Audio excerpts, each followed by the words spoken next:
다 할 수 있을지 모르겠지만 한번 읽어 보십시다. 군대의 도성아 군대를 모아라. 우리가 포위되었다. 침략군들이 몽둥이로 이스라엘 통치자의 뺨을 칠 것이다. 그러나 너 베들레헴 에브라다야, 너는 유다의 여러 족속 가운데서 작은 족속이지만 이스라엘을 다스릴 자가 내게서 내게로 나올 것이다. 그의 기원은 아득한 옛날 태초에까지 거슬러 올라간다. 그러므로 주님께서는 해산하는 여인이 아이를 낳을 때까지 당신의 백성을 원수들에게 그대로 맡겨두실 것이다. 그 뒤에 그의 동포, 사로잡혀가 있던 남은 백성이 이스라엘 자손에게로 돌아올 것이다. 그가 주님께서 주신 능력을 가지고 그의 하나님이신 주님의 이름이 지닌 그 위엄을 의지하고 서서 그의 떼를 먹일 것이다. 그러면 그의 위대함이 땅끝까지 이를 것이므로 그들은 안전하게 살아갈 수 있을 것이다. 그리고 그는 그들에게 평화를 가져다 줄 것이다. 아시리아 사람이 우리 땅을 침략하여 우리의 방어망을 뚫고 들어올 때 우리는 7 목자 8 장군을 보내서 침략자들과 싸우게 할 것이다. 그들은 칼로 아시리아 땅을 정복하고 뺀 칼로 니므롯 땅을 황무지로 만들 것이다. 아시리아의 군대가 우리의 땅을 침략하여 우리의 국경선 너머로 들어올 때 그가 우리를 아시리아 군대의 손에서 구원하여 낼 것이다. 많은 민족들 사이에 살아남은 야곱 백성은 주님께서 내려주시는 아침 이슬과 같이 될 것이며 부성기 위에 내리는 비와도 같게 되어서 사람을 의지하거나 인생을 기다리지 않을 것이다.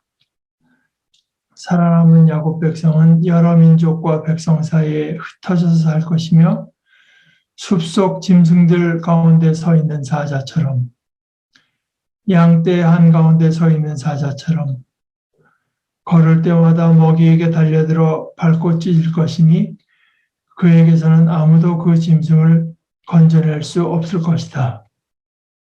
내가 내 대적 위에 손을 들고 내 모든 원수를 모두 파멸시키기를 바란다. 나 주가 선언한다. 그날이 오면 너희가 가진 군말을 없애버리고 말이 끄는 병거를 부수어버리겠다. 너희 땅에 세운 성곽들을 부수어버리고 요새들은 모두 파괴하여 버리겠다. 너희가 쓰던 마법을 없앨 것이니 너희가 다시는 점을 치지 않을 것이다.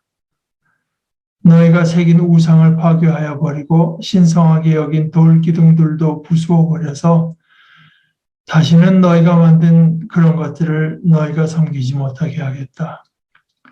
너희 가운데서 아세라 여신상을 모두 뽑아버리고 너희가 사는 성읍들을 파괴하겠다.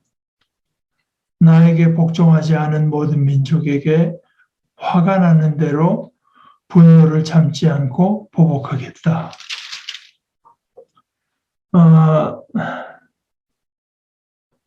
여기 지금 미가서에 계속 거듭 나오는 것은 이제 그 북왕국 이스라엘이 범죄해서 하나님의 징벌을 받았고, 그런데 그 사마리아라고 말을 하죠. 그 사마리아의 죄악, 그 고칠 수 없는 죄악이 이제 유다에게 와서 유다가 그것을 보고 경계를 받기는커녕 유다도 오히려 물들었다. 어떻게 보면 더한 면이 있다. 더하다. 이런 이야기를 하시면서 거기 이제 심판을 선언하는데 지난번에 보았던 4장 10절에 이제 아주 대표적으로 도성 시온아 이제 내가 이 도성을 떠나서 빈들로 가서 살아야 할 것이니 아이를 낳는 여인처럼 몸부림치면서 신음하거라. 너는 바빌론으로 가야 할 것이다. 거기에서 주님께서 너를 건지시고 너의 원수에게서 너를 속량하실 것이다. 이런 어떤 심판의 말을 전하면서 동시에 그 심판받는 그 자리가 너희가 속량받는 자리가 될 것이다. 그리고 그 하나님의 심판에 동원된 세력들이요. 여러 다른 민족들이 이스라엘 민족들을 이제 공격하고 괴롭혔는데 11절에 보면은 많은 민족이 연합하여 너를 치면서 이르기를 시온은 망해야 된다. 이제 곧 우리는 이 도성이 폐허가 되는 것을 보게 될 것이다. 자기들이 이제 모여와서 시온을 수탈하고 공격하는데 성공하고 그러니까 그들이라고 해서 그들이 하나님의 어떻게 보면 심판의 도구가 되었다고 해서 그들 자신은 심판을 모면하는 것은 아닙니다. 자기들은 모여서 승리를 구가하고 있다. 기고만장할 때 12절에 하나의 말씀은 그것이 그것의 다른 면은 내가 한꺼번에 같은 방법으로 벌을 주려고 곡식을 타작마당으로 모아서 쌓듯이 그들을 한데 모았다는 것을 그들은 미처 깨닫지 못한다. 기고만장하면은 늘 이제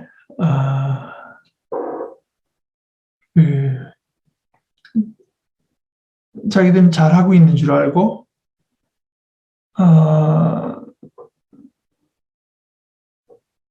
자기들의 모든 것이 정당화된 줄로 생각을 하죠.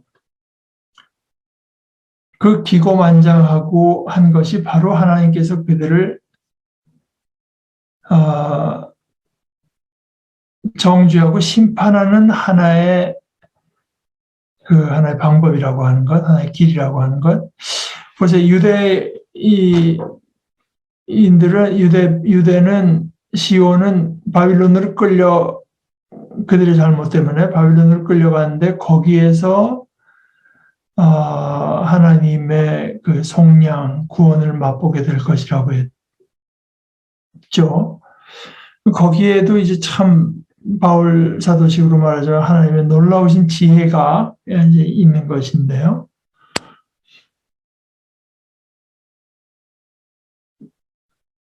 이제 이렇게 처참하게 끌려가는 것과 그리고 끌려가는 것을 통해서 경험하게 되는 하나님의 구원. 그러니까 여기는 끌려가지 않고 승리하고 마치 하나님이 자기 편인 것 같이 생각을 하는데 거기가 바로 그들의 심판의 자리, 정죄의 자리가 된다. 그러나 이제 이것이 그러니까 심판과 어떤 희망이 엇갈려서 계속 이제 나오게 되죠.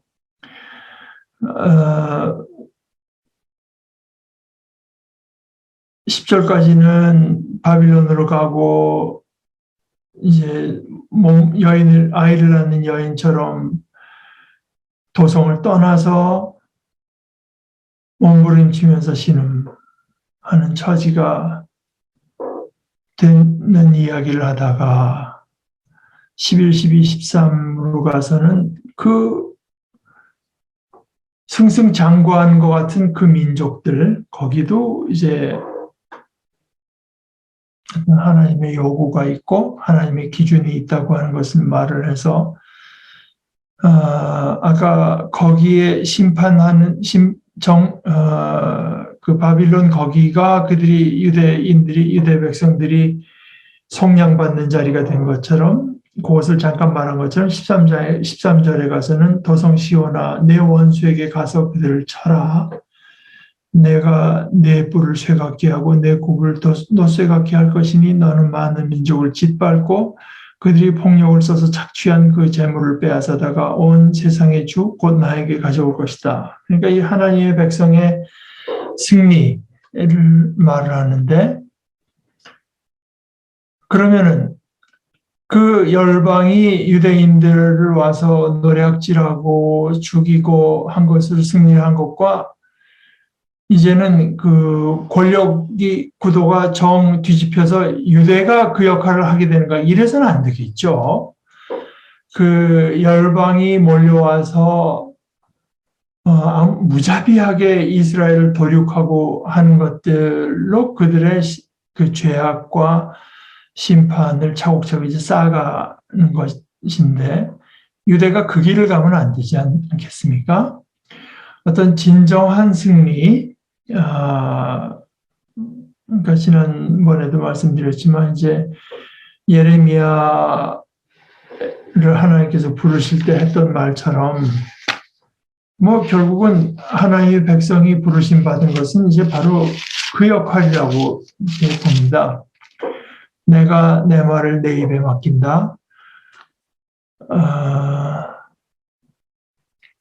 똑똑히 보아라. 오늘 내가 민족과 나라들 위에 너를 세우고 내가 그것들을 뽑으며 허물며 멸망시키며 파괴하며 세우며 심게 하였다.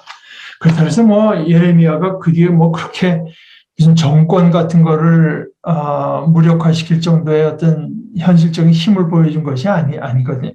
그 말이 그렇다는 겁니다. 그가 받은 하나의 말씀,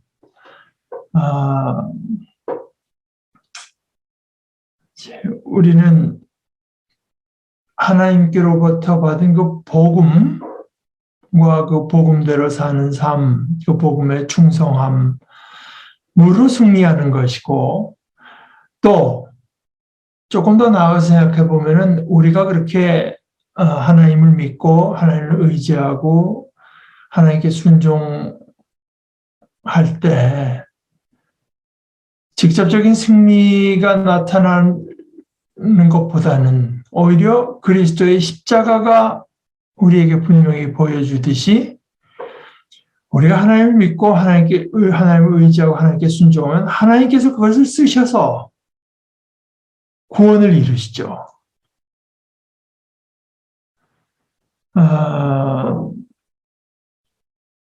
그들이 폭력을 써서 착취한 그 재물을 빼앗아다가 온 세상의 주 곧 나에게 가져올 것이다. 그것이 이제 비로소 하나님의 백성을 통해서 하나님의 영광을 드러내는 것들이 되게 된다.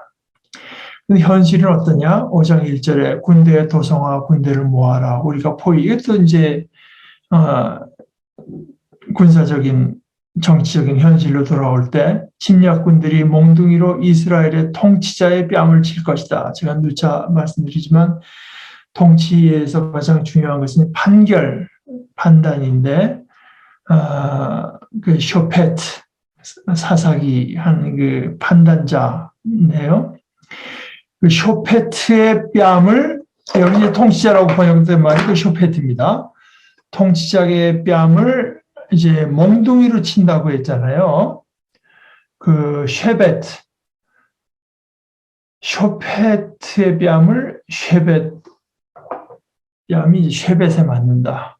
여기 이제 그 언어 유희가 좀 들어 있습니다. 근데 이제 그것은 5장 1절은 뭐 여러 성경마다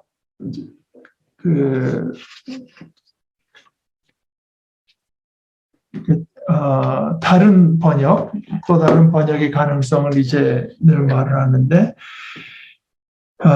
이제 스스로 칼로 내 몸을 베어서 상처를 내라. 이제 카라트가 자른다는 뜻인데요.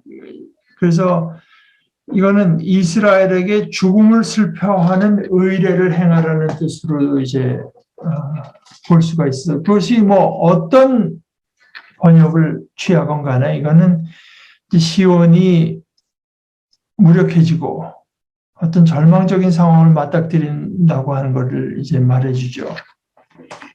그러고 나서 느닷없이 뭐 어떻게 보면은 구약 성경에서 제일 유명한 귀절 중에 하나 아니겠습니까? 5장 2절. 그러나 너 베들레헴 에브라다야. 에브라다라고 하는 말은 이제 그 에브랏 사람들이 거주하는 곳. 그런 뜻이라고 제가 이게 독일 성서공회 해설 성경에 에브라다는 에브랏 집안의 거주지라고 하는 뜻이다. 에브랏이라는 말은 저 앞에 여러 번 나옵니다. 여러 번이 한 두세 번 나오는 창세기 25장 19절에 보게 되면은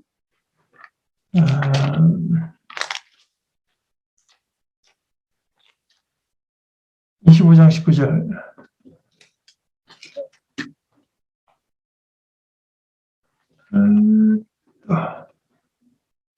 창세기보다 사무엘상이 더 낫게 사무엘상 17장 12절 사무엘상 17장 12절 이제 다윗은 유다 땅 베들레헴에 있는 에브랏 사람 이세 아들이다. 이제 다윗이 에브랏 사람 룻 뒤에도 이제 나오는데요. 이것이 아주 그 존재감 없는 족속입니다. 에브랏. 그런데 너는 유다의 여러 족속 가운데서 작은 족속이지만 그러나 이스라엘을 다스릴 자가 내게서 내게로 나올 것이다. 그러니까 여기가 하나님의 이제 어떤 구원의 참된 구원의 역사가 베풀어지는 것이 어떤 가문이 유서가 깊고 뭐 세력이 크고 지정학적으로 유리한데 이것과는 아무런 상관이 이제 없이 이루어진다고 하는 것을 단적으로 보여주죠. 이 작은 그러니까 작은 족속이라고 하는 말이 어떻게 보면 하나의 키워드가 이제 될 수 있고 그래서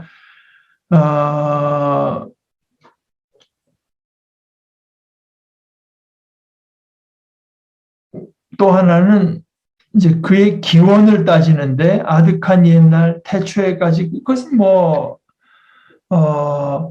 현재와의 연관성 속에서 생겨난 일이 아니라고 하는 거죠. 현재 우리 눈으로 보기에 현재는 지금 잘못된 현재입니다. 잘못된 현재. 그래서 거기 이제 우리 개정개혁에는 상고의 그의 기원을 이제 말을 하는데 이것이 성경에서는 그 상고라고 하는 게 좀 오래된 때 아무 때를 가리킬 때도 쓸 수 있는 말이기 때문에 저 영원전 이걸 꼭 말하는 건 아닙니다. 오히려 저 뒤에 7장에 가서 똑같은 표현이 나올 때는 이스라엘이 출애굽해서 바산하고 길르앗에서 머물던 시기를 이제 가리키고 하는데, 그러니까 이제 그 옛날에 어느 때 하나님이 이스라엘과 함께 계시면서 이스라엘 돕고 건지신, 그러니까 구원자로서의 어떤 그 하나님의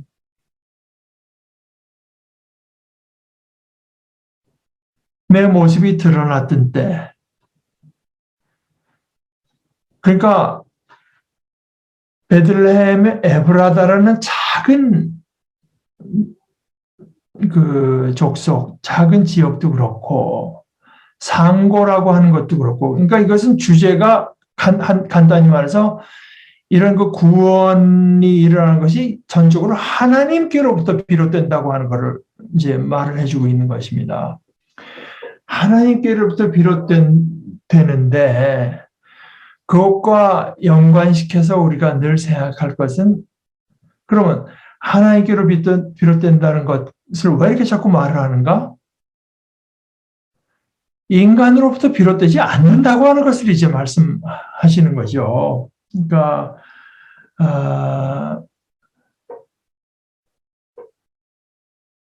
하나님이야말로 우리의 현실이다.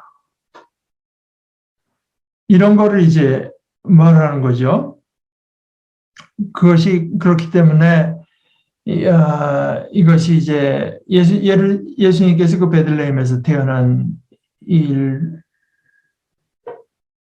이 귀절의 궁극적인 성취라고 이제 특히 누가복음 같은 데서는 이해를 한 것입니다.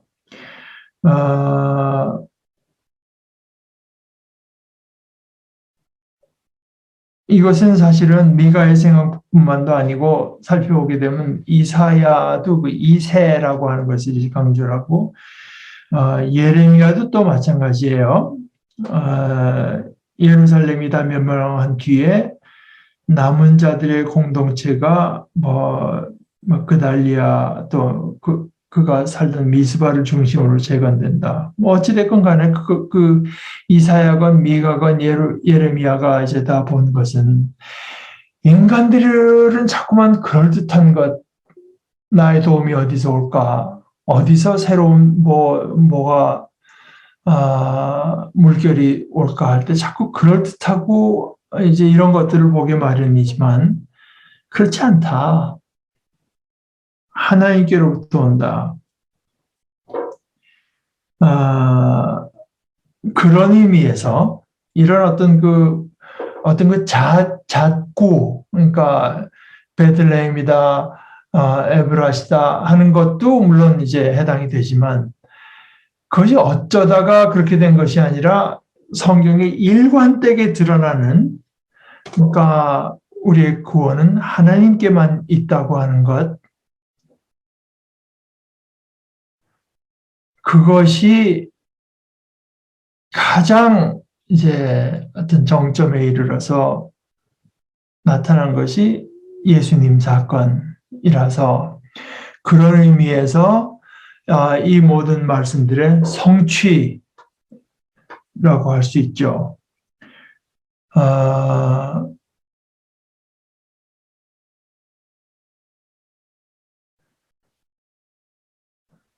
그 구약의 어떤 부분의 잣구 같은 것들이 이것도 메시아를 가리키는 거야. 여기 장소 이름도 그렇지 않냐. 그런 것도 해당할 수 있지만 그것이 구약의 전체적인 흐름, 구약 성경이 하나님의 말씀이 가리키는 어떤 그 하나님의 구원 온전한 표현으로서 그리스도가 이렇게 이제 태어난 것, 그렇기 때문에 구약 전체로서 이제 증언하는 그분이 예수님이다 하는 것을 우리가 이런 데서도 이제 볼 수 있습니다. 예수님이 무슨 대단한 무슨 제사장 가문에서 태어나거나 또는 시저의 황실에서 태어났거나 해봐야 어디까지나 그 어떤 한도가 있는 거 아니겠습니까? 그러나 이제 하나님께로부터 비롯됐다고 하는 것이 그 포인트인 거죠. 그러므로 주님께서는 해산하는 여인이 아이를 낳을 때까지 당신의 백성을 원수에게 그대로 맡겨야 되는 게 하나님의 때가 있는 겁니다. 그리고 하나님의 때가 찼을 때 그의 동포, 여기서 말하는 동포는 이미 아시리아에게 멸망한 저 북왕국 이스라엘 사람들, 사로잡혀가 있던 남은 백성이 이제 이스라엘 자손, 지금 현재 이스라엘 자손이라고 부르는 것은 남아있는 남왕국의 이스라엘 자손을 말하는 거니까 이제 돌아올 건데, 그러니까 이제 어떤 온전한 회복을 말을 할 텐데 그 이스라엘을 다스릴 자를 통해서 그런 일이 일어나게 되는데요. 그는 4절에 보면은 하나님께서 주신 그 하나님의 능력을 가지고 그리고 하나님의 이름이 지닌 그 하나님의 이름의 위엄을 의지하고 서서 그의 양떼를 먹일 것이죠. 목축하는 분으로서 이제 묘사를 합니다. 그러면 그의 위대함이 거기만 이르는 것이 아니라 땅 끝까지 이를 것이기 때문에 그들은 안전하게 살아갈 수 있을 것이다. 그래야 안전하지 않겠습니까? 여기서만 그저 통치가 이루어져 가지고는 안전할 수가 없겠죠. 그러나 그의 크심이 땅 끝까지 이를 것이기 때문에 그들은 안전하게 살아갈 수 있을 것이고, 그때 가서 그가 그들에게 가져다 주시는 것은 샬롬, 평화. 여기 이런 목자로서의 어떤 구원자, 그리스도죠, 말은 메시아의 모습은 에스겔서 34장에도 나타나는데요. 에스겔서 34장 23, 24절 제가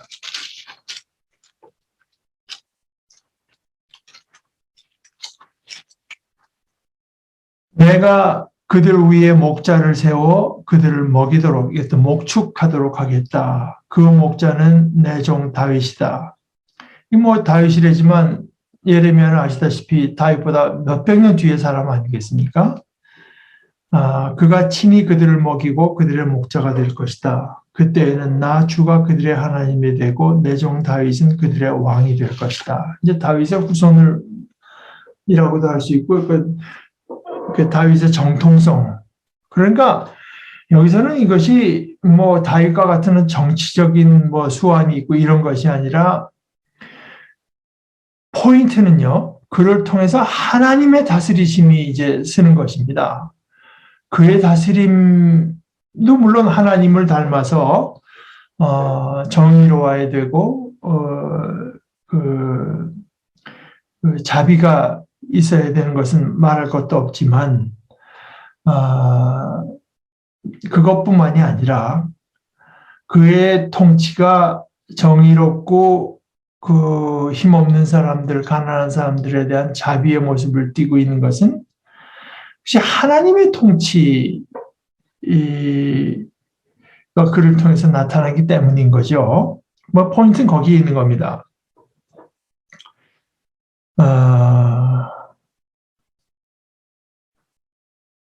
아시리아 사람이 우리 땅을 침략하여 우리의 방어막을 뚫고 들어올 때, 그러니까 여기서 이제 5절, 6절에 이제 아시리아가 나오고 니무롯이 나오는데, 여기 창세기 10장 11절에 이제 이런 말씀이 있어요.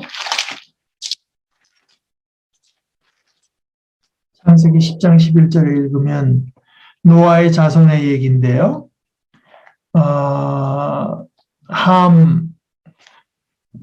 노아의 자손 셋이 셈과 함과 야벳인데, 그 함은 주로 이 아프리카 쪽, 구스와, 구스는 이티오피아, 이집트, 리비아와 가나안, 그러니까 이 아프리카 쪽 아니겠습니까? 8절에 보면은 구스는 또 니무롯을 낳았다. 니무롯은 세상에 처음 보는 장사이다.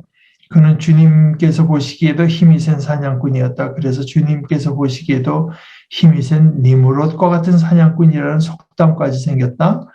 그가 다스린 나라의 처음 중심지는 시날 지방 안에 있는 바빌론과 에렉과 아갓과 갈레이다. 그는 그 지방을 떠나서 아시리아로 가서 니느웨와 르호보딜과 갈라를 세우고, 이제 이렇게 니무롯이라는 이름과 이제 아시리아라는 이름이 나오는데요.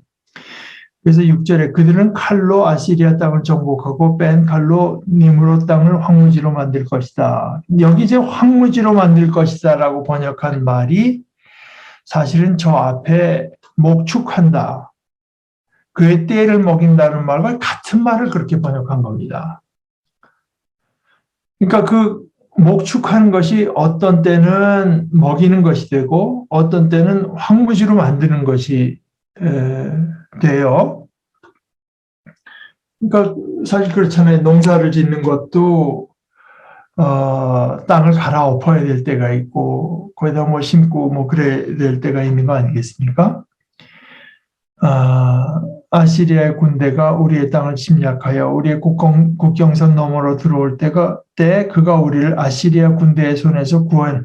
이게 지금 아시리아 얘기가 나오다가 바빌론 얘기가 나오다가 자꾸 좀 오락가락하니까 이제 헷갈릴 수밖에 없는데, 그러니까 여기서 여태까지 나온 어떤 타임 프레임을 갖고 보면은 여기서는 더 이상 역사적인 아시리아를 말하는 것이 아니라 아시리아는 일종의 그 메타포라고 할까? 그러니까 요한계시록에서 로마를 가리켜서 바빌론이라고 부른 것과 이제 같은, 그러니까 하나님의 백성을 괴롭히고 이제 수탈하는 그런 세력을 이제 아시리아라고 부르는 것으로 이제 대개 다 이해를 하고 있습니다.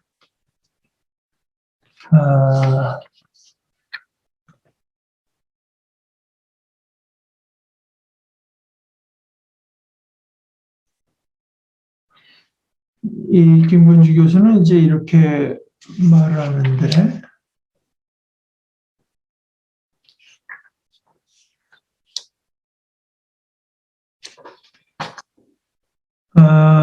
이 통치자는 그의 백성을 목축할 것이며 아수르 땅도 목축할 것이다.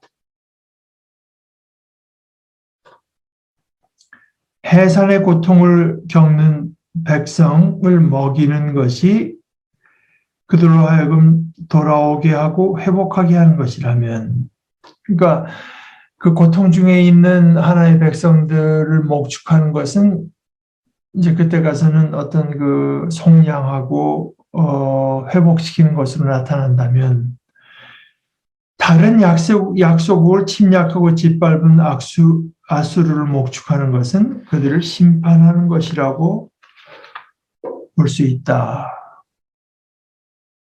동일한 목축이라도 강자를 향한 것과 약자를 향한 것은 다른 모습으로 드러난다. 그래서 그렇게 할 때 많은 민족들 사이에 살아남은 야곱의 백성, 이스라엘 백성은 주님께서 내려주시는 아침 이슬, 이것은 이제 아침 이슬이라고 하는 것은 어떤 생명력, 생명을 상징하는 거겠죠. 아침 이슬과 같이 될 것이며 푸성기 위에 내리는 비와도 같게 되어서, 그러니까 반드시 그 어떤 풀에는 비가 있어야 되지 않습니까? 아주 필수적인 어떤 것이 된다. 그러니까 야곱의 그 남은 자들이라고 하는 것은 세상에 말하자면 예수님의 말씀에 세상에 어떤 생명이 넘치게 하는 존재, 생명을 가져다주고 생명을 넘치게 하는 존재가 될 것이고, 그뿐만 아니라 8절에 보게 되면은 또 그 살아남은 야곱 백성은 여러 민족과 백성 사이에 흩어져서 살 것이며 숲속 짐승들 가운데 서 있는 사자처럼, 양떼 한가운데 서 있는 사자처럼 걸을 때마다 먹이에게 달려들어 밟고 찢을 것이니 그에게선 아무도 그 짐승을 건져낼 수 없을 것이다. 내가 내 대적 위에 손을 들고 내 모든 원수를 모두 파멸시키기를 바란다. 그러니까 이것은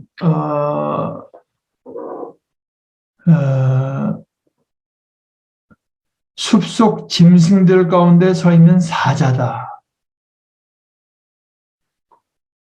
유다 지파가 이제 사자로 대표됐었는데, 하나님의 백성의 모습이 아마 겉으로는 어떨지 모르죠. 다른 누구도 그렇게 생각 안 할지 모릅니다. 그러나 실제적인 의미에서는, 실제 모습에서는 그들은 사자 같아서요. 숲속 짐승들 가운데 서 있는 사자처럼, 양떼 한가운데 서 있는 사자처럼 걸을 때마다 먹이에게 달려들어 밟고 찢을 것이니, 이것을 사실 우리에게다가 이제 적용한다면 크리스찬의 어떤 그 삶의 모습이 얼마나 그 적극적이어야 되는가. 우리끼리 어디 뭉쳐서 저 산에 들어가서 우리끼리 그냥 잘 살자. 이게 아니고요. 하나님께서 흩으셔서 그곳에서 다른 사람들이 어떻게 생각하건 세상의 눈으로 어떻게 보이건 그 세상의 실제적인 운명의 길을 쥐고서요. 그이들이 그 세상이 실제로 어떤 그 생명이 넘치는 곳이 되는가 아닌가. 이것이 이제 바울 사도는 우리가 하나님을 대적하는 모든 사상을 다 이제 격파한다. 이제 이런 식의 표현을 썼죠. 정말 바울 사도에게 무슨 정치적인 힘이 있었습니까? 무슨 사람들을 선동을 해서 뭐 세력을 모았으니 그게 아니고요. 이제 하나님의 말씀의 힘, 너희가 세상에서 환난을 당하나 담대하라. 내가 세상을 이겼다고 하는 것처럼 진정한 의미에서의 승리에 참여하고 그 승리를 구가하는 자들로서 우리는 흩어져서 삽니다. 그러니까 이것이 참 어떤 관점에서 보냐에 따라서 예수님이 심지어 말씀하시기에 내가 너희를 보낸 것이 꼭 양들을 이리 때 가운데 보낸 것 같다. 그러나 너희는 그곳에서 이제 승리자. 이따가 이제 제 설교의 주제하고도 이제 이어지는 것인데,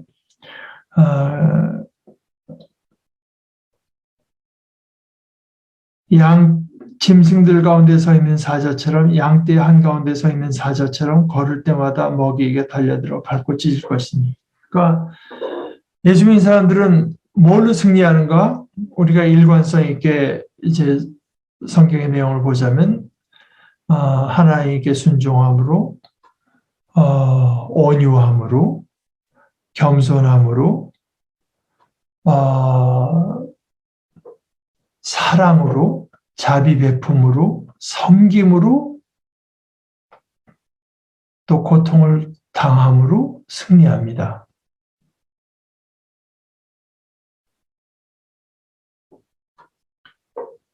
그에게선 아무도 그 짐승을 건져낼 수 없을 것이고 내가 내 대적 위에 손을 들고 내 원수를 모두 파멸시키기를 바란다.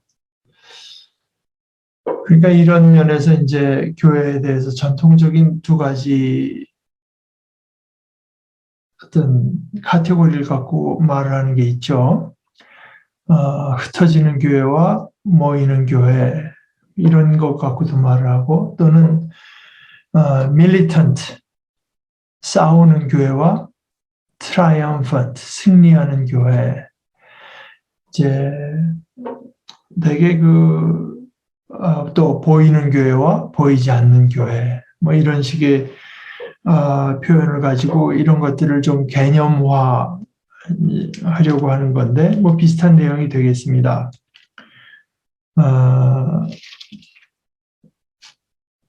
그런데 크리스찬은 승리하는데 이것을 세상에서 세력을 모으고 우리 가운데서 대통령을 내고 뭐 우리 교회를 보호하고 지켜줄 왕을 세우고 이것은 이제 하나님께서 대적하는 그러니까 베들레헴과 에브라스의 길이 아니고 이 열방의 길인 겁니다. 열방은 이제 그런 길을 가죠.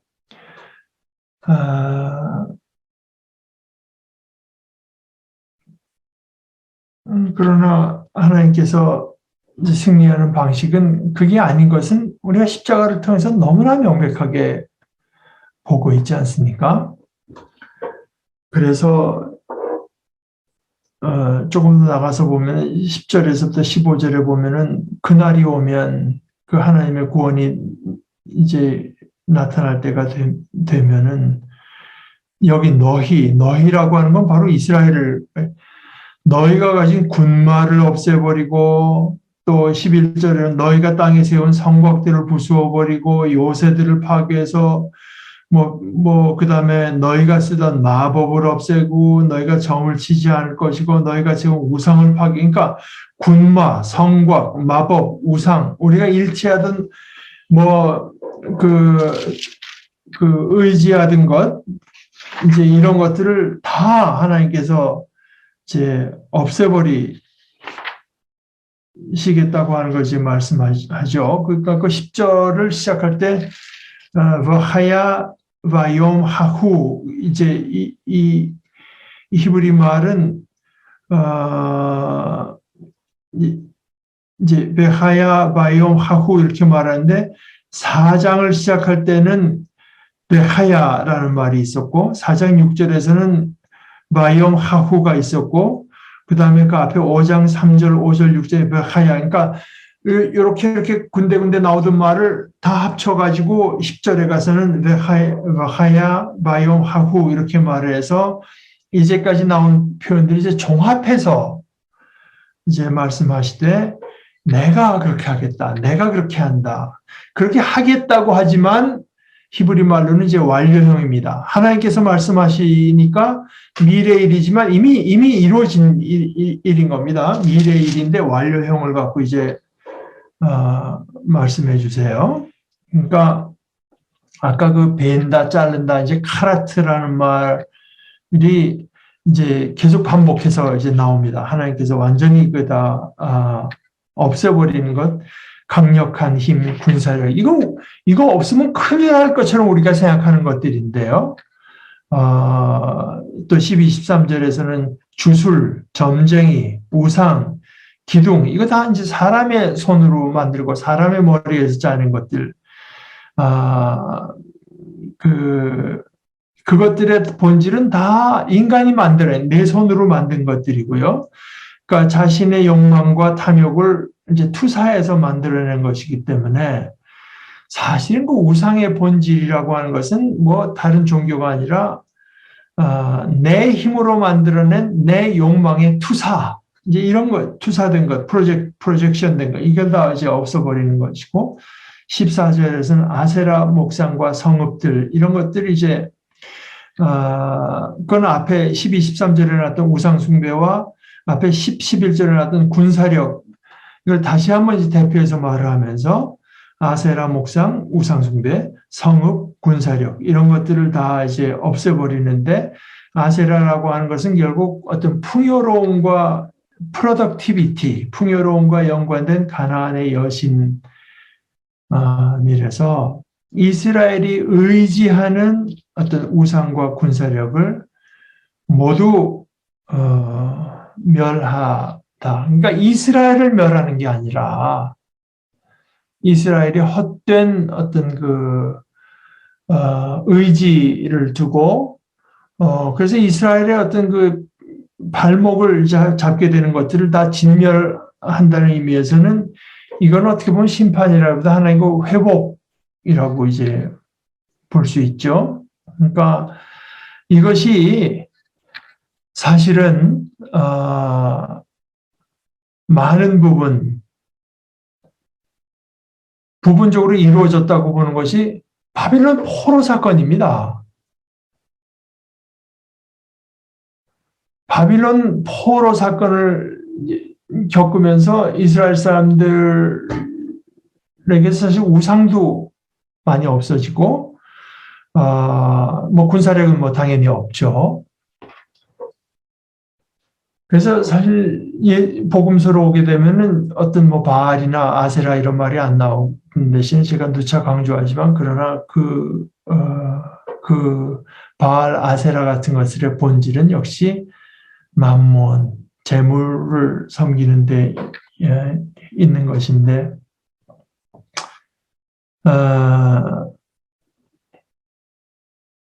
그래서 이 김군주 교수의 말을 그냥 조금 더 인용하자면 그러므로 멸망은 그저 멸망이 아니다. 심판은 그저 심판이 아니다. 예루살렘이 멸망하는데요. 그 멸망은 이스라엘이 그동안 헛되이 의지하고 붙잡았던 것들이 산산이 부수어지면서 참으로 그들에게 중요한 것이 무엇인지 적나라하게 드러나게 되었다는 점에서 하나님이 그 하나님의 신부의 모든 흠과 점을 없애시는 과정이라고 할 수 있다. 교회가 존속하고 힘이 있을 때 제대로 되는 것이 아니라 부서지고 깨질 때, 그로 말미암아서 교회가 정말로 자랑하고 의지하던 것이 무엇인지 드러나게 될 때, 그때 가서 교회는 참으로 참된 의미에서 회복될 것이다.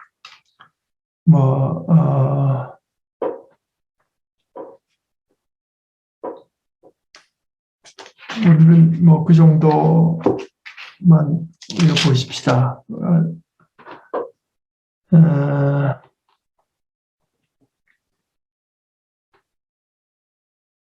네. 하긴 구약의 내용은 어떤 신약도 어떤 특정한 역사적 상황에서 일어난 거긴 해도 비교적 짧은 동안에 그따위 상황이 어땠고 이것만 이제 알면은 어느 정도 되는데, 구약은 긴 역사 속에서 이러저런 형편 속에서 일어난 일들이기 때문에 그 어떤 그 역사적인 배경 그게 사실 이해하는데 그렇게 공부하고 이해하는데 그렇게 오랜 시간이 걸리는 건 아닌데 이제 하다 보니까 자꾸 잊어먹을 수는 있죠. 그러나 자꾸 이렇게 되새겨서라도 어떤 그 구약에 나타난 일들의 역사를 대충을 어느 정도 잡고 있지 않으면 맨날 읽어도 이거 처음 읽는 것 같고 무슨 얘기인지 모르겠고 헷갈릴 수밖에 없는데, 그러나 우리가 그때그때 이렇게 다시 되새겨가면서 본문들을 이제 보다 보면은 그 안에 일관되게 흐르는 내용들이 있는 것을 이제 발견하게 됩니다. 자, 우리 오늘 아침에 이제 이 정도 하시고 우리 마친 뒤에 이따가 예배를 다시 모이십시다. 하나님 우리 아버지, 저희들은 자꾸만 사람의 일을 생각하게 되고 저희들의 눈에 보이는 것들을 만을 의지하게 되는데, 우리 주님께서는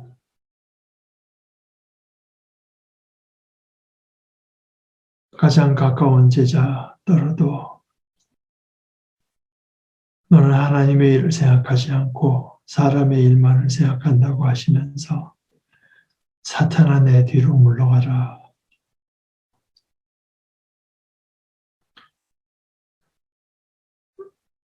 하신 것을 저희들이 오늘 말씀을 통해서도 다시 한번 보게 됩니다.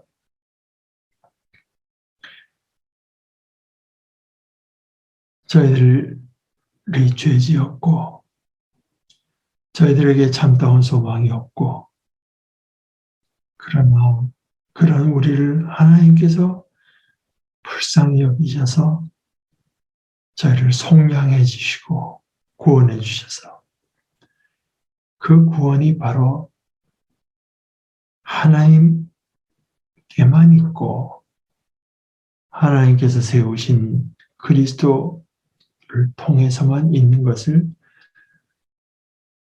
새로 깨닫게 하시는 것을 감사합니다. 아버지를 분별할 수 있는 눈을 허락해 주시고 지혜를 주시고 하나님만을 의지하고 하나님께 말씀에만 순종하고 하나님의 뜻과 하나님의 다스림이 저희들에게 베풀어지는 것, 그것만을 소망하며 사는 지혜로운 백성들 되도록 저희들 모두를 다 지켜주시옵소서. 예수님의 이름으로 기도합니다. 아멘.